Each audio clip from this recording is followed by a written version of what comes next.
नमस्कार दोस्तों, आज हम वक्फ बोर्ड संपत्ति की बात करेंगे। अभी हाल ही में चर्चा में रहा था वक्फ बोर्ड संशोधन अधिनियम जो लोकसभा के अंदर सरकार लेकर आई है।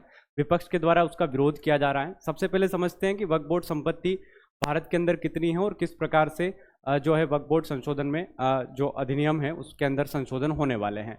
तो वक्फ बोर्ड संपत्ति की अगर बात करें तो भारत के अंदर रेलवे और रक्षा के बाद तीसरी सबसे ज़्यादा संपत्ति वक्फ बोर्ड के पास होती है। वक्फ बोर्ड संपत्ति क्या होती है, सबसे पहले उसको समझते हैं।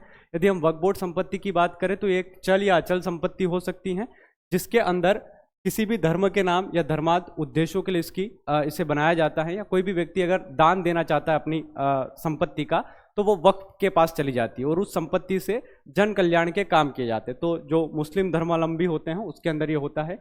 ये जो परंपरा है ये तब से चली आ रही है जब हमारे पास दस्तावेजीकरण नहीं होता था, यानी कि बहुत पहले से ये वक्फ संपत्ति घोषित होती रही हैं। ठीक है, तो जो वक्फ संपत्ति होती है इसमें क्या होता है कि भाई कोई भी वक्फ संपत्ति जो होती है तो उसका जो पैसा आएगा या उससे जो कमाई होगी उसका जो पैसा कहाँ लगाया जाएगा, तो जो भी धर्म को आगे बढ़ाने के लिए जो संस्थाएं होती हैं, कब्रिस्तान का निर्माण होता है या फिर जो मस्जिदें हैं उनका निर्माण होता है, या कह सकते हैं कि जन कल्याण के जो काम होते हैं उसमें वक्फ संपत्ति का उपयोग किया जाता है। अब वक्फ संपत्ति की देखरेख कौन करता है, तो इसके लिए वक्फ बोर्ड होता है। वक्फ बोर्ड क्या है इसके बारे में देखते हैं। 1947 की जब हम बात करते हैं, जब हम आज़ादी के बाद की बात करते हैं, तो वक्फ बोर्ड अधिनियम बनाया गया 1954 के अंदर, और वक्फ बोर्ड अधिनियम के द्वारा भारत सरकार ने वक्फ संपत्ति को उसके अधीन कर दिया। यानी कि 1954 में एक बॉडी बना दी गई कि भाई जितनी भी देश में संपत्ति होगी वक्फ की, उन सबकी देखरेख कौन करेगा, वक्फ बोर्ड करेगा। तो 1954 में सरकार ने एक अधिनियम बना के वक्फ बोर्ड संपत्ति को इसके अधीन कर दिया। ये एक ट्रस्ट होता है जो वक्फ बोर्ड की जो संपत्ति होती है उसको अपने पास रखता है या उसकी देखरेख करता है। 1955 के अंदर ये एक्ट लागू किया गया और उसके अंदर एक संशोधन करके प्रत्येक राज्य के अंदर भी वक्फ बोर्ड बनाने की सरकार ने घोषणा कर दी। इसके लिए सच्चर कमेटी भी सरकार ने बनाई थी और उसी की अनुशंसा के अनुरूप वर्तमान में भारत सरकार कुछ संशोधन करने वाली है। 1995 के अंदर क्या किया गया, 1955 में जो अधिनियम बनाया गया था वक्फ बोर्ड अधिनियम, उसको रद्द कर दिया सरकार ने और 1995 के अंदर एक नया अधिनियम सरकार लेकर आ गई और उस 1995 वाले अधिनियम को 2013 में संशोधन किया गया। यानी कि वर्तमान में जो वक्फ बोर्ड बना हुआ है वो 2013 के अधिनियम के द्वारा बना हुआ है। ठीक है, अभी सरकार क्या करने वाली है, एक नया जो प्रस्ताव है वो लाने वाली हैं और इस 2013 के बिल के अंदर, इस 2013 के अधिनियम के अंदर संशोधन करने वाली है। यह संशोधन क्या है उस पर बात करते हैं। सरकार चाहती है कि ज़्यादा से ज़्यादा पारदर्शिता बढ़े, यानी कि इसमें जो भ्रष्टाचार होता है या कोई भी संपत्ति जो वक्फ बोर्ड के पास चली जाती है उसको लेकर सरकार चाहती है कि वह जो अनिवार्य सत्यापन होगा, वेरिफिकेशन होगा, वो होना चाहिए, तभी कोई संपत्ति वक्फ बोर्ड अपने पास रख सकता है। साथ ही साथ इसमें महिला प्रतिनिधित्व अब अनिवार्य कर दी गई है।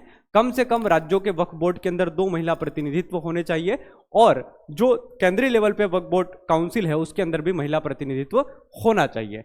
साथ ही साथ नए सत्यापन प्रक्रिया के अंतर्गत कलेक्टर्स को पावर दी गई है जो मध्यस्थ की भूमिका में रहेंगे वक्फ बोर्ड और वक्फ संपत्ति के मालिकाना हक के लिए। ठीक है, तो कलेक्टर को यहाँ पे पावर दी गई है। साथ ही साथ इसमें एक और बहुत बड़ा प्रस्ताव सरकार लेकर आई है कि जो गैर मुस्लिम व्यक्ति होगा वो भी वक्फ बोर्ड का सदस्य अब बन सकता है। पहले ऐसा प्रस्ताव नहीं था।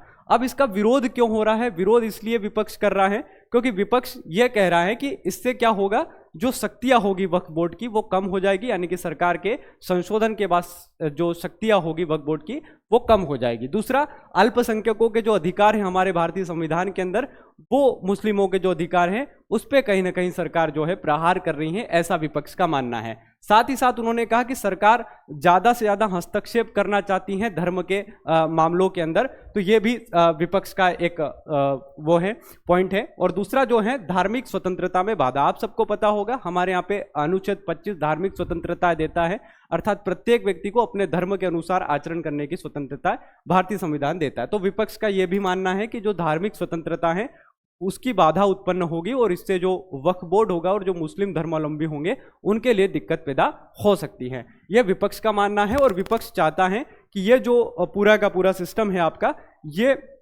सरकार जो है मुस्लिमों के विरोध में लेकर आई है। लेकिन सरकार इसमें कह रही है कि भाई ये जब हम बिल लेकर आएंगे या इसमें संशोधन लेकर आएंगे तो पारदर्शिता बढ़ेगी और वक्फ बोर्ड की जो संपत्ति है उसका लीगल तरीके से क्या हो सकता है, काम हो सकता है। तो ये सारी बातें लेकर सरकार आगे बढ़ रही है। अब सरकार ये चाहती है कि विपक्ष के विरोध के बाद सरकार ने इसको क्या कर दिया, ज्वाइंट पार्लियामेंट कमेटी के पास इस बिल को भेज दिया है। यानी कि जो विपक्ष आरोप लगा रहा था कि भाई इससे लोगों को दिक्कत हो सकती है, आपने हमसे पूछा नहीं या विपक्ष की राय नहीं ली गई, तो अब सरकार ने एक फैसला लिया है कि अब ये जो बिल है ये ज्वाइंट पार्लियामेंट कमेटी के पास चला जाएगा और अब ये थोड़ा सा डिले हो सकता है और इस पर पूरा विचार होने के बाद ही इसको लागू किया जाएगा। बहुत बहुत धन्यवाद आप लोगों का।